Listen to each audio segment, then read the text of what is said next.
Details about the Pentagon's plan for militarized zones across our southern border. Right now, one is going up in Yuma, Arizona.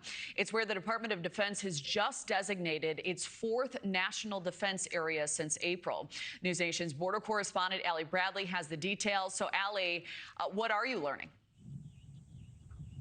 Yeah, hey, Kelly. So we know that the new Yuma National Defense Area is going to span about 32 miles. It's near the Barry Goldwater training range there, and it's actually part of Joint Task Force Southern Border and an extension of the Marine Corps training base that's already there. So what can we expect to see? Because troops are already deployed down there. They're already working. They're already putting up barriers. So troops are going to be detaining unauthorized individuals as well as patrolling that area. They will also continue upgrading the border barrier with concertina wire and other materials.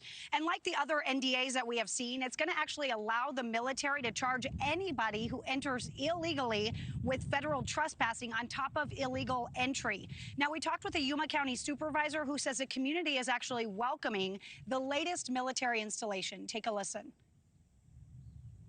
Yuma, Arizona is critical as far as our military infrastructure as well as our food infrastructure for the nation. And so keeping both of those safe and keeping people off of the bombing ranges, keeping people out of our fields is extremely critical. It's a natural deterrent when you see military there.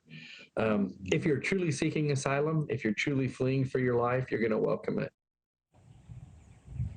Okay, so the Yuma NDA is actually joining 3 other zones that are already in place. You've got 170 miles across New Mexico and parts of Arizona. That is tied to Fort Huachuca. Then you have 63 miles from El Paso to Fort Hancock in Texas. That's tied to Fort Bliss.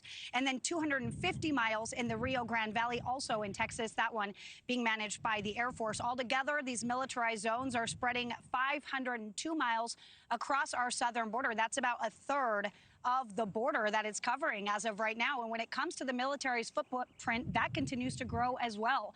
We already know that 7,600 deployed troops are down along the southern border in lockstep with the Trump administration protecting the areas. Now, that's nearly triple what was under the previous administration and what the Trump administration walked into. Pete Hegseth, of course, the director of national defense, he has authorized up to 10,000 troops to be deployed to the southern border. Kelly. Yeah, it does feel like a full court press here. And part of that is DHS now expanding eligibility by widening the age range for new ICE officers. Allie, I know you've learned exclusively what many of these officers are now up against. Can you let us in on those details?